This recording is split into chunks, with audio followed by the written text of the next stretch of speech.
So, welcome. Sorry, I was just having a little bit of self-talk there. I was just listening to myself. And it's one of those things that sometimes that happens quite a lot, which is probably a good thing because tonight we're talking about self-talk, about those little voices, those little thoughts that come sneaking into our heads and telling us that we're, maybe not doing as well as we think we could be. Or do we think we could be anyway because we listen too much to the self-talk? So before we go on, let's introduce ourselves. So let's start with Tanys. I'm Tanys Coughlin.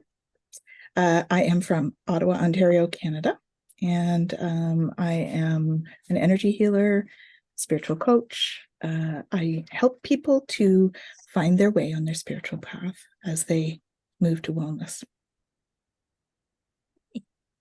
Willie. Good morning, good afternoon, good evening, wherever you are. I'm Willie Nicol, the cocktail coach, specialising in personal and professional growth through mindset change. I help predominantly men who are looking for solutions to things that are holding them back in life or stopping them get the results they want. And through a process of mindset change, we change that. Angela. Hi, I'm Angela from Inner Pathways, and I use kinesiology and a range of other tools, holistic coaching, that kind of stuff, to help people put the baggage down that they've been carrying around that's weighing them down, that doesn't need to be there, but for some reason, it's comfy to have this massive pack on your back. So help them to put that down and also to get off that hamster wheel where life is day in, day out, the exact same, not necessarily examined, not necessarily enjoyed, not necessarily really lived, to get to a point where they're actually enjoying life and living it the way they want to. And I'm Leslie Marsh, and I'm an energy worker too, but also I'm interested in the culture of nurture in an holistic manner. So basically, the whole thing, not just the self, but the self within the self, and the self within a business self that also has a self. So we're being selfish tonight. Anyway, so yeah, I got to get them in there somehow. So self-talk. How's it going, Willie? We've all done it. I've done it. I'm sure you've all done it, where we have indulged in negative self-talk, where we've told ourselves we're not good enough, we're not fast enough, strong enough, clever enough, accomplished enough, or whatever, which can lead us down the rabbit hole of, I'll never do that. I can't possibly succeed at that. I'll never make it, and so on and so forth.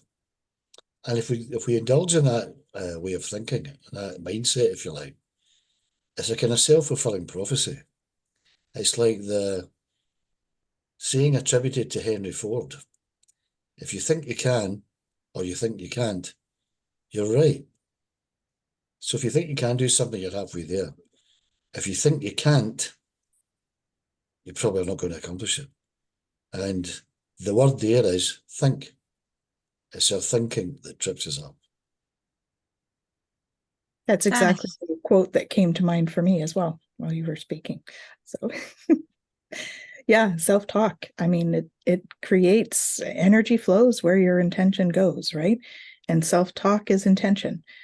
The words that we use with ourself is where the energy will go. So if we want the energy to take us in a positive direction, we need to have the positive self-talk. And that's something people struggle with. The other one that people struggle with is the worthiness. So you mentioned a bunch there, Willie, as well, but I didn't quite hear worthiness come up in there. And that's a big one. People don't feel worthy of receiving.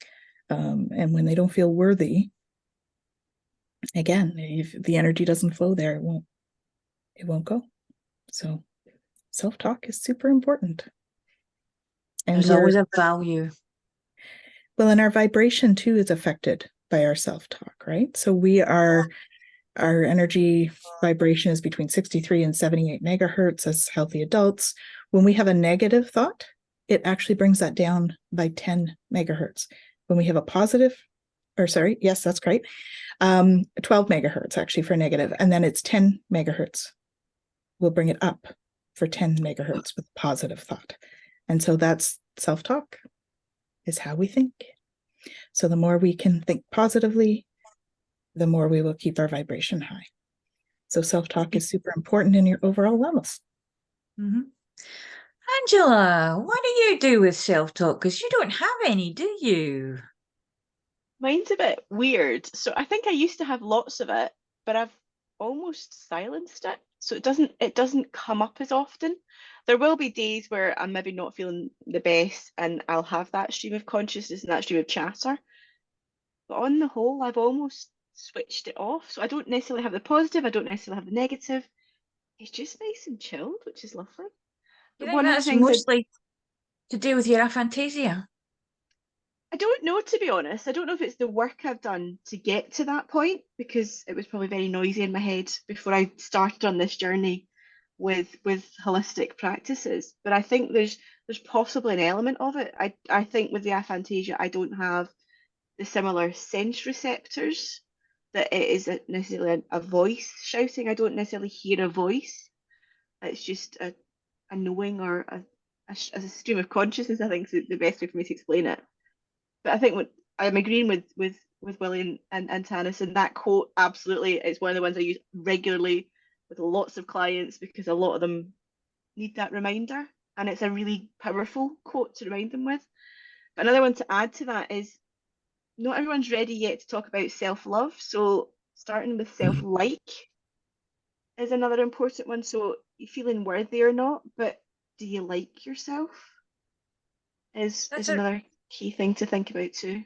That's a really interesting one. There's a couple of things that kind of jumped out at me there. The stream of consciousness thing, and I'm thinking about Jung's collective consciousness.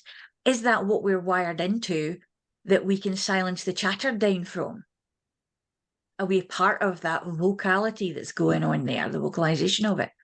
And then, oh yeah, was that last thing you said there about self-like and self-love? My auntie always said to me, only ever marry a man you like. You can love him as well, but, the love doesn't always last. But if you like him, it'll last longer.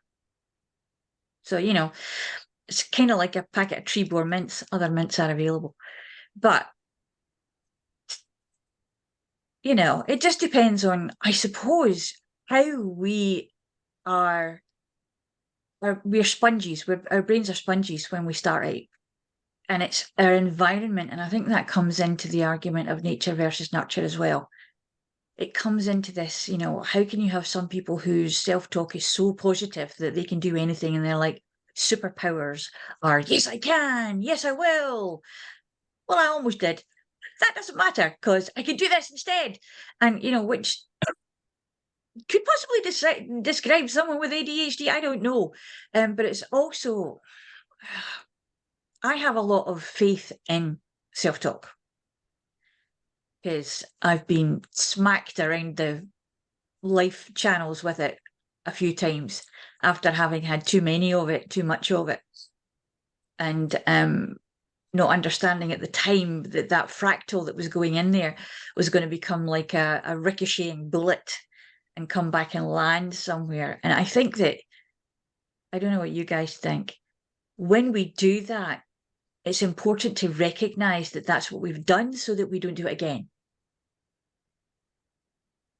What do you reckon? I like Tanys's point about self-worth.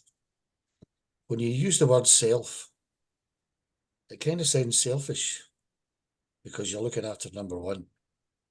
I'm here to tell you that self-care is not selfish. It's like when you're on a plane, the face mask come down, you put yours on first so you can help other people.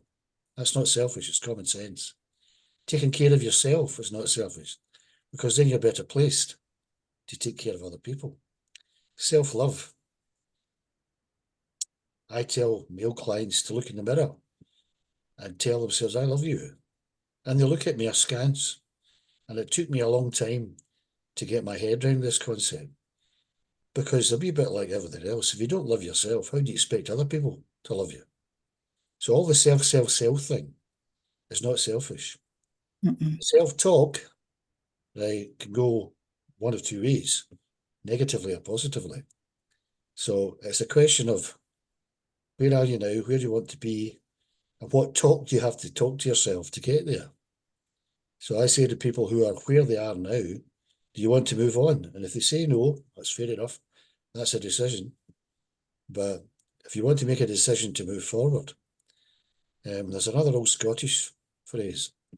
If you do what you've always done, you'll get what you always got. So if you want to stay in your bubble, your comfort zone, that's fine. If you want to move on, you have to change, or something has to change. And one of the things would be, don't engage with negative self-talk. Yeah, one of the things I use with my clients all the time is actually doing the Ho'oponopono in the mirror. So much like you were saying, with standing in the mirror and saying "I love you," I ask my clients to take that a little bit further, and it's a modified Ho'oponopono. So they look in the mirror and they start repeating, "I'm sorry, please forgive me. You are worthy. I love you. Thank you. You are enough." And that's kind of homework that I give them, to repeat that in the mirror. And it may bring up emotion, because some people have a really hard time even looking in the mirror or speaking to themselves that way. But it's a great way to work through it. And my clients and myself, I've done it, we've had a lot of success with it. So yeah, I have another way of doing that, and it's simply saying to themselves in the mirror, making sure that they're looking themselves in the eye when they say it. Yes. And saying, "I am loved." And that understanding, and I tell them to keep doing it until they get a significant emotional event, either, the laughter, which they go through, or the crying, because the laughter is that ego embarrassment. What's this, carry on, you don't need to know this. And that's that kind of protection thing that goes in. And it's like, this is keeping you where you are. It's not allowing you to go forward. So keep going until you cry, because then you're going to start understanding that there's an emotional block, and now it's starting to go. Jennifer, hello. Hello. Introduce yourself. Sure. Hi, everybody. I am Jennifer Jurkofsky with My Holistic Self Counseling. I am a registered psychotherapist, certified Canadian counselor, intuitive life coach, energy worker, and sorry for coming in just a little bit late there, but I'm happy to be here with you all to talk about self-talk. That's all right. It basically, with time zones and changings of saving times and non-saving times, we're all a bit up in the air around about this time of year. Don't know whether we're playing or doing. Just coming back to Willie's point about selfish, so many words we have over the years take on different meanings and take on different nuances. And I wonder if we need to actually reclaim the word selfish as a positive. It doesn't have to be all me, me, me. It can actually be self-care, self-love, and it's time to actually look after self, because if it's the whole oxygen mask thing. If you don't look after yourself first, you're not any use to anybody else. And when you're training in first aid, that's one of the first things. If you're going to put yourself in danger to help somebody else, there's a really good chance you're going to end up as another casualty and put somebody else at risk. So really think carefully before you jump in with both feet to whatever it is you're doing. And that's not being selfish in the way that we think of the word at the moment, but perhaps we can reclaim that word as having a more positive feel to it. Well, I love an ish. I do love an ish. I love an ish when it comes to time. I learned that when I was in Glastonbury. You don't come dead on 10 o'clock, you come 10ish. Or you get there 11ish. And, this is so ish at the end of self could mean, well, it's self, love, care, being. Ish. It's an ish. It's not necessarily, like you I say, love negative thing. So, the only thing with selfish is a fishmonger. They sell fish. And Dad sometimes that jokes can are also stink. available. Yes, yes. But you see, this is what my self-talk is like. That's why a lot of people, when they're having Glad it's conversations with quiet me, up here. yeah, hey, listen, it's definitely fun inside here. As I said before about the thinking, right? When we start self-talk, we will make up a story inside our head to fit a set of circumstances. So something happens, we have to make sense of it. So we make up a story, self-talk. So for example, your best friend says, come to my birthday party next month, I'll send you an invitation. So as the day gets closer and closer, no invitations forthcoming, and you make up a story inside your head. Perhaps she's forgotten. Have I said something to offend her? I didn't want to go to a lousy party anyway. Right, okay, I'm by with that. 2 days later, she phones you up in a panic and says, I'm so sorry. I forgot to post your invitation. So that story you made up in your head was complete and utter nonsense. But what do? Oh, I wasn't the least bit worried. No, that's absolutely fine. I didn't even give it a second thought. Yes, you did. Because we'd made up the story to fit the situation as we saw it, which was total bullshit. But we did it anyway. And we're kind of guilty of that.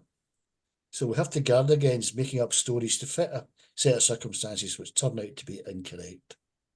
It's that That's how we, ever-increasing spiral, isn't it? We start with a little story, a little seed, and suddenly it's taken over the entire room. But it's like that saying that a friend of ours says quite a lot. We like to make meaning. We need to make meaning of something. Otherwise, what do we mean? And it's all got to do with how, because everything's subjective. As far as I'm concerned, there's no such thing as objectivity because it comes from our own experiences and our own life knowledge. So we cannot be objective because we can think we can be slightly less biased than normal, perhaps. But when we say something, we're not responsible for how the other person hears it. They are, and it will depend very much, particularly now with texts and emails and things. It will depend very much on the demeanour of the person when they receive it, as to how they take the wording of it.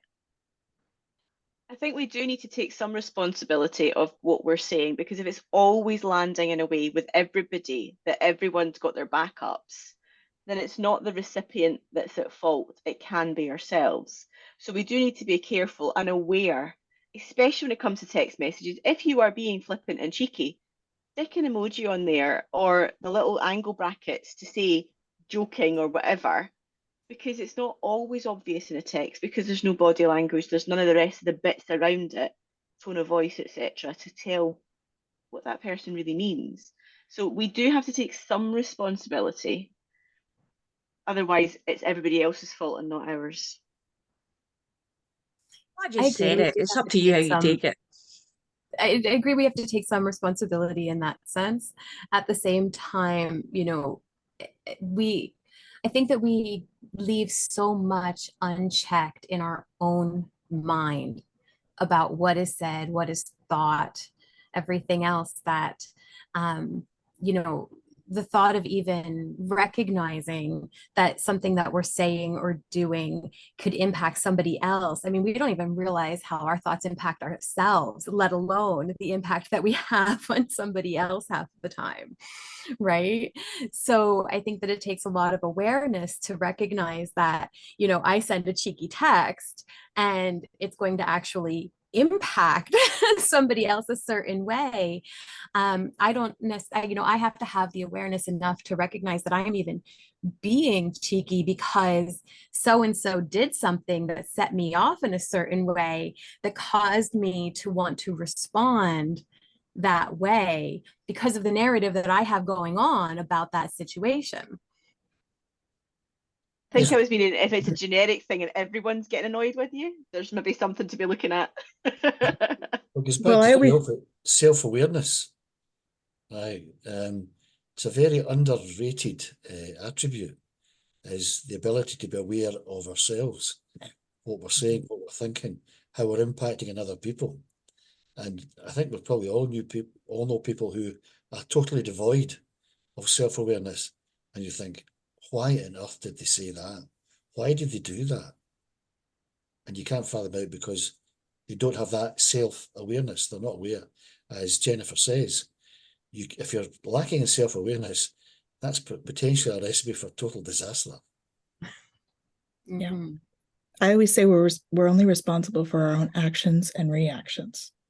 So we are responsible for our actions and we are responsible for how we react, but so is the other person responsible for their actions and reactions.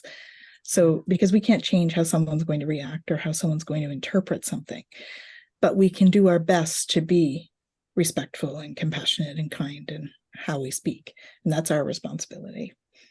So, and then our other responsibility is to not make assumptions and try to cut down on that negative self-talk so that we don't bring negative narratives. And as soon as you realize you're in that spiral of that person's horrible, I'm never talking to them again because they didn't invite me, the sooner you can shut it down and say, is your party coming up? Or make other plans if you want to be really awkward. Yep. Absolutely. It's just occurring to me that all the words that come after self, I've just come up with self-respect. Mm-hmm. Which I guess is a wee bit like self-love and self-worth. Yeah, there's a lot of words come after self. And like love yourself, respect yourself, be aware of yourself and what you're saying and doing. That's kind of triggers something in me thinking I maybe need to pay a bit more attention to that. I have a friend who's Austrian, and he said something in Austrian at one point, and by the way he said it, I realized that he was kind of trying to check someone for something, and I said, "What did you say? And don't say it in German, say it in English." He said, "Oh, it doesn't really translate very well." He said, "But basically what I said is, are you feeling yourself?" And I thought, oh, it's probably not the best thing to say, because of coming at it from a different angle, so to speak. And I'm going to get myself in trouble now. But you know what I mean? It's amazing how when it's just you... a word missing in English is all, isn't it? Yeah. But it's but again, it's that lost in translation thing that you can get when, particularly when we think that it might be just in other languages, but it can actually be when you're speaking the same language, because we are all very different in how we see things and how we look at things and how we relate to things. And that all comes from our self-talk too. Or we sit afterwards and have a good talking to ourselves as far as, why did I say that? What happened there? But that's being self-aware. That could be being hyper-aware of yourself and therefore shutting yourself down to a certain extent, going into that spiral. So how do we know love when it's too much? I love that Yeah. though, just that idea of, and maybe not in that exact term, but like, are you feeling yourself? Are you feeling into yourself? Are you truly feeling what is happening for yourself in that moment? Because so often we just project, right? And we go through our filter and we go through, the lens of what our pattern thinking is.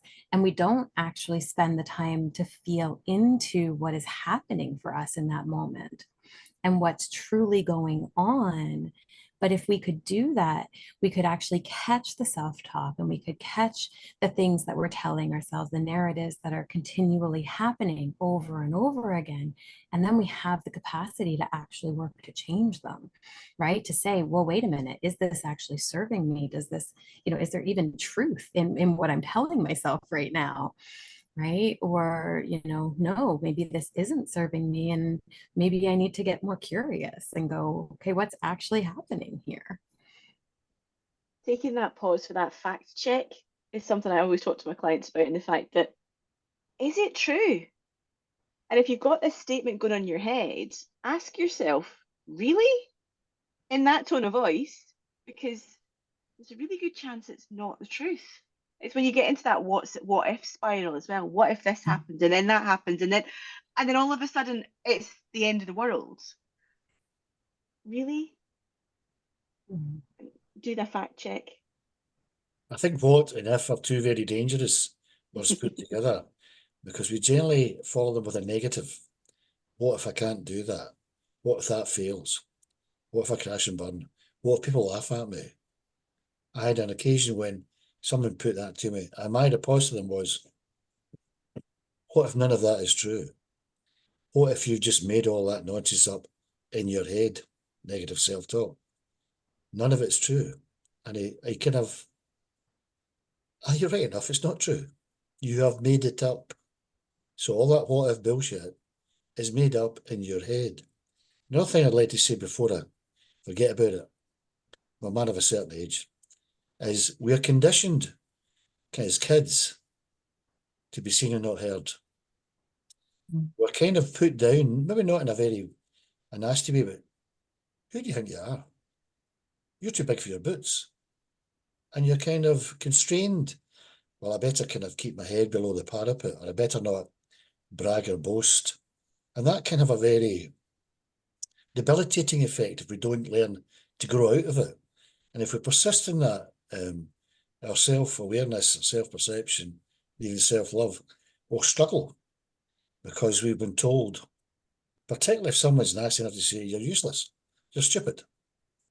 What do you think you're doing? And we all know that words can be very, very powerful.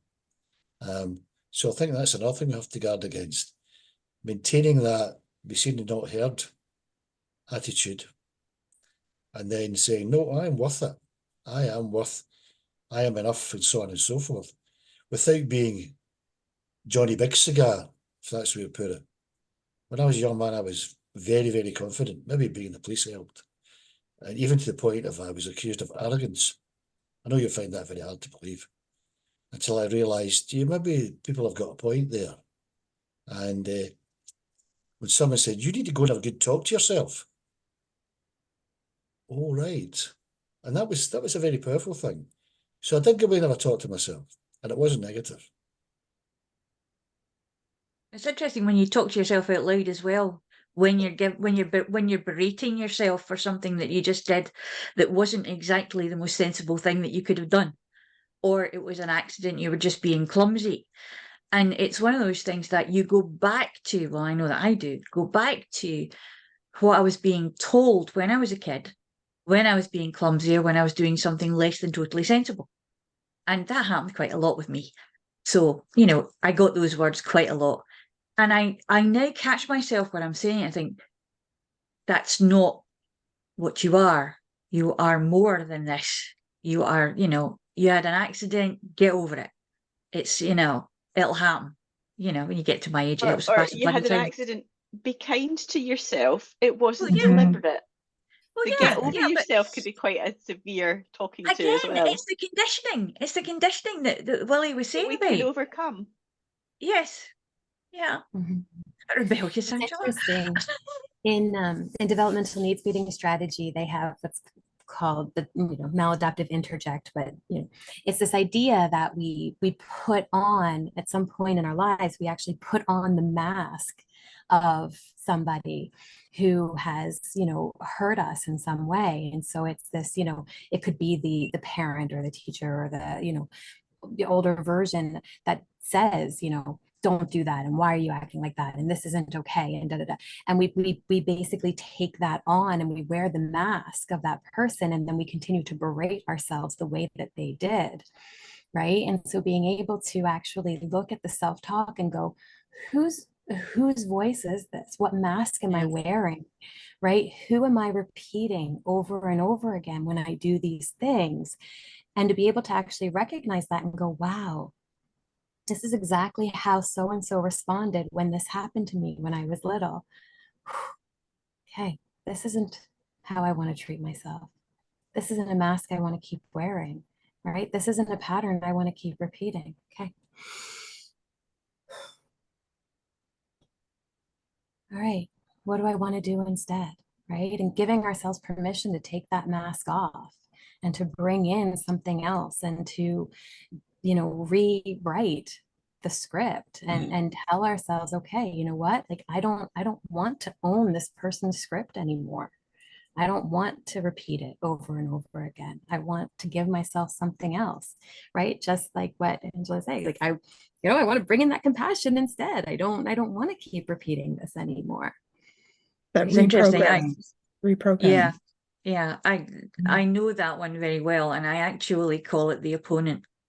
I call that voice the opponent, not the imposter. It's not. It's beneath that. It's in the space between. It's almost in the space between your tidal breath that the little voice comes up and goes, "Makes you think you can do that? makes you think you're going to beat that? And it sat with me, and I actually recognised the voice that was coming. And I sat there and I said, right, this is not happening, because you're here for a reason. There's something going on here, that you're here for a reason. I want to know what the reason is. And then we're going to sit down opposite one another and we're going to have a good talk about it. And now when that happens, I tend to look at my opponent and have realised I've turned them into an ally. And that helps a lot sometimes. I think we can be our own worst critic when we berate ourselves with a negative self-talk. And we tell ourselves things that, had someone else spoken to us in that manner, we may have responded with vigour, or in my case, violence. I was a police officer. So why on earth would we tell ourselves something that we'd be incredibly offended by if someone else spoke to us in that manner? But we do. We're very, very critical of ourselves. And I've done it. I was a perfectionist once upon a time, until I learned that if I criticise myself, I can't criticise others for criticising me. So stop doing it, Willie. And I did. I often stop my friends if they're doing that self-deprecating talk. So they're doing the out loud self-talk. I'd be like, don't talk to my friend that way. And it makes them think, right? They're like, what? Well, you're my friend. I wouldn't talk to you that way. Why are you talking to you that way? And it makes them think. We all look at the differences as to what's going on in our heads differently. And I read once about the inner roommate. So an opponent, an imposter, whatever. It's an inner roommate. If that voice was sitting on the sofa beside you while you were watching this really exciting film, with that stream of consciousness at you, they wouldn't be sitting on your sofa for long. You'd have shown them the door and said, come back when I'm finished watching my film, or whatever the situation was. And I think it's an interesting one. As I said, I've calmed it a lot.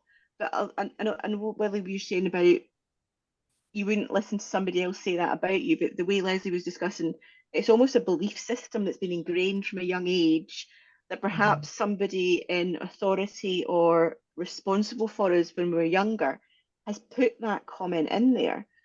And we might have forgotten the context, we might have forgotten where it came from, but that statement was still there. And one of the examples I kind of use with my clients is, you were dancing around on the stairs like a bit of a wally because you're 2 or 3 years old and you think it's great fun to dance on the stairs, and some grown-ups come up and told you to stop being so stupid, don't be so silly, get down from there, you're going to hurt yourself.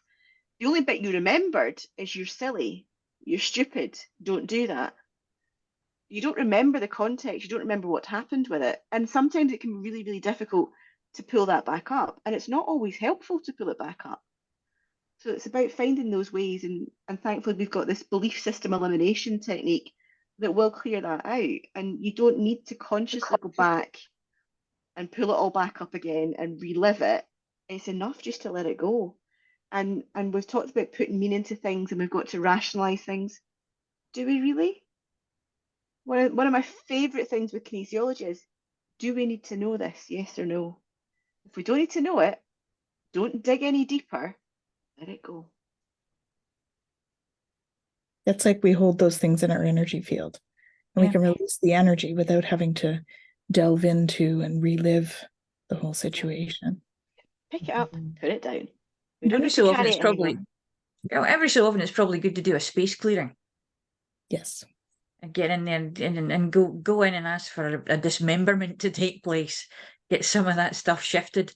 That's not a psychotic thing, by the way. That's an energy shifting thing. That you could find out about. Kind of thing. Yeah. It's not an actual reality, this reality, physical thing that we do. No. Nope. It's in a different state of being. Yes. So, but also it's one of those things that when we think about it and we hear other people, because they have no real idea of it, their self-talk is, that's a load of crap. That's just rubbish. And a lot of the times that will be pushed onto people who might be just starting to understand that they have the idea that they could have a positive self-talk, that they don't have to, that they can leave behind stuff that happened in the past. I was speaking to somebody recently who was telling me that they had PTSD and that they can't sleep because it keeps happening and they keep thinking about it and it keeps going. I'm like, okay, are you getting some therapy for that? Yeah, but they want me to write it down in detail. And I was like, pardon? She wants me to talk about it. She wants me to write it down in detail and to go through it. She said, every time I come out of there, I feel really, really bad. Yeah, I'm not really surprised. It's re-traumatizing. Yeah, yeah. It's very and it's not exactly one of the ways that these days we're being taught to deal with that. It's a case of your universal mind already knows what happened, your body knows what happened, your mind knows what happened. You don't have to keep going picking up the scab Yeah. to make it better, because that just doesn't make the wound better. So always keeping that in your head, that kind of, it's almost circling the drain to a certain extent of a reality that is no longer your reality now. However, do they have the language for that? Are they being given the language, the tools, vocally, verbally, to be able to take that language and translate it into something new? I think on that one, there's so many therapies out there that if something like that doesn't work for you, there's options. And I think it's also really key to say that that type of therapy does work for certain things and is really beneficial for certain things. So we can't just say blanket, don't do it, because it does work for certain things. But if you're going into therapy and you're finding yourself coming out feeling so much worse, it's time to shop around. There's other options. We're all here. And we all do things very differently as well. So it's about finding that right person that fits for the right situation. And it might be that you go and see Leslie for situation A and you go and see Tanys for situation B and etc. But it's about finding what's absolutely spot on for you right now and not necessarily believing someone that says, well, this is the only option. There are options. I think that's part of it, is the fact that this person didn't realise that there was another way to do it because she thought that was the only thing that was how it worked. It's like And she's never been Forrest told. Yeah. Forrest Gump, life is like a box of chocolates. There are always options, and some you'll like. I'm not a particular fan of nougat, right? But there were other ones I like. My wife will take the nougat because she likes them. There's always other methodologies and modalities to help. But it's the way we talk to ourselves. Why do we do it? Because we're human, and then we berate ourselves For being human. for being human, and then do we forgive ourselves after that? Probably not. I'm going to use a phrase which is probably not grammatically correct. Self-forgiveness. Right, forgive us our sins and blah, blah, blah. If you made a mess of something, right, forgive yourself. Did you do it deliberately? No. Well, forgive yourself. If you had done it deliberately, well, then you're an idiot. But then that's more negative self-talk, or negative talk. But I think going with the self-love and everything else, forgiveness, forgive yourself. If you made a mess of something, did the sun fall out the sky? Did the world stop rotating? Did the one day fall after another? Yeah, it did. So give yourself a break. And I think that's another thing about being self-critical. Give yourself a break. If you made a mess of something, excuse me, if you've mucked something up, I nearly said something else there. Give yourself a break.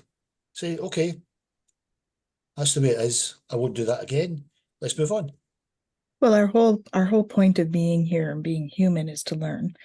And if you think about when you're a child, you don't just stand up and start walking. You have to fall down a few times, right? So that's like the errors. So you fall down, you pull yourself back up, you learn, oh, if I move my foot this way, it works better. And I mean, our whole life is full of that. It's just that we do it in different scenarios and different places and different ways. And we learn what works and what doesn't.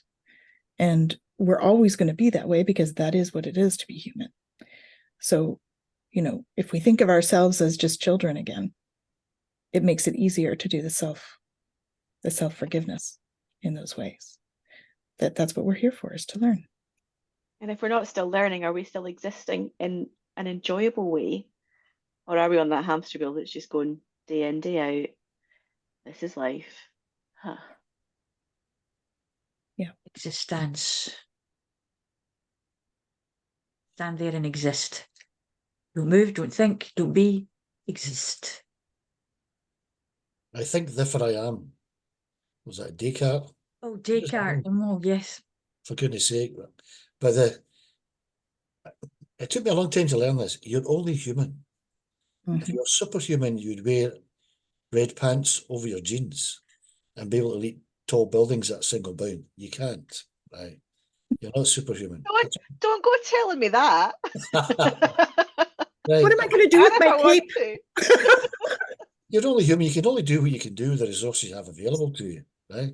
You can still strive, progress, grow, develop, yeah.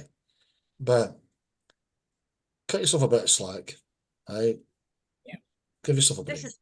This is it about the past as well. You could only deal with things with the resources you had at the time.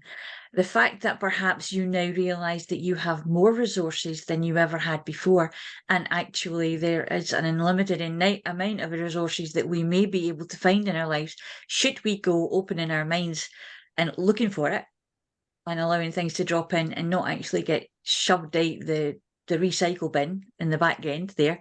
And so, you know, do we actually need to just take a step back and think, okay, there's a door here. It's ajar.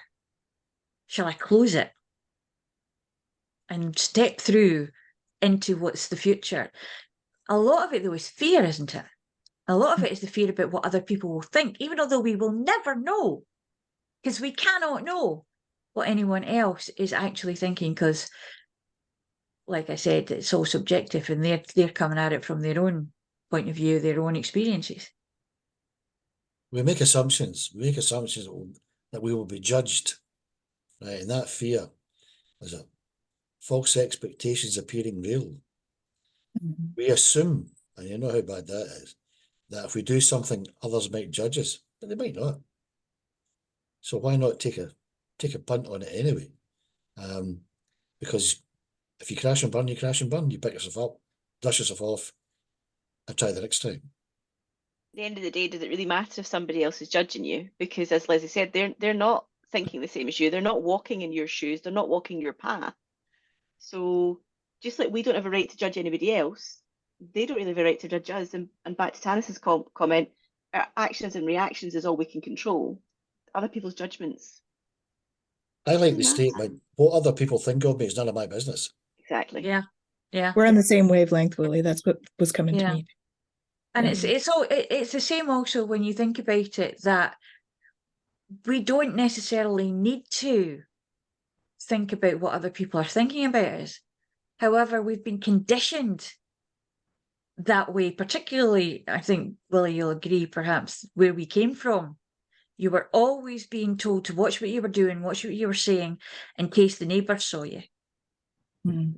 Because you were actually responsible for their idea of what your parents were, or how they were looking after you, or how things were going to go. And it was, it was a death sentence almost if you got it wrong.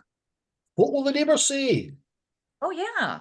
When I got knocked down once and the police came and said to me, do you want me to give you a lift home? Because we could get, and I was like, no. And he said, what's the matter? And I said, if you take me home tonight, you'll find me in the morgue tomorrow. What? If I bring the police to the door, my mother will kill me. Because the neighbours will see it. And that's the whole thing that we were brought up in. Shame, embarrassment. You have to do it right. You have to do it this way. You have to do it that way. But the thing is, as was mentioned earlier, with the sky falling down, you could be chicken licking and you could be foxy loxy. It's an old story. Actually, things will be what they are. They'll be what you make them. And it can always get better. And it could get worse if that's the way you want to think about it. There are ways and means, there are resources, and there's 1, 2, 3, 4, 5 of them here. And you can always get in touch with us. The links, etc., to everyone are in the information below the video. Be kind to yourself. And if you're not entirely sure how that works, find out. Be kind to others as well, because you never really know what kind of day they're having or what's just happened to them. For goodness sake, my pet hate, don't turn around and say to everybody, cheer up, it might never happen, because you don't know, it might just have. But in other times, take care, be well, be blessed, understand that you are loved and that you are allowed to love yourself. What you do with that is your own affair. So, goodbye, good night, good afternoon, good evening, good morning. Wherever you are in the world, see you next time.